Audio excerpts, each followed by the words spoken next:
வீணை செய்யும் ஒளியில் இருப்பாள் வெள்ளை தாமரை பூவில் இருப்பாள் வீணை செய்யும் ஒளியில் இருப்பாள் வெள்ளை தாமரை பூவில் இருப்பாள் வீணை செய்யும் ஒளியில் இருப்பாள்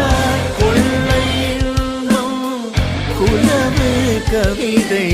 கூறும்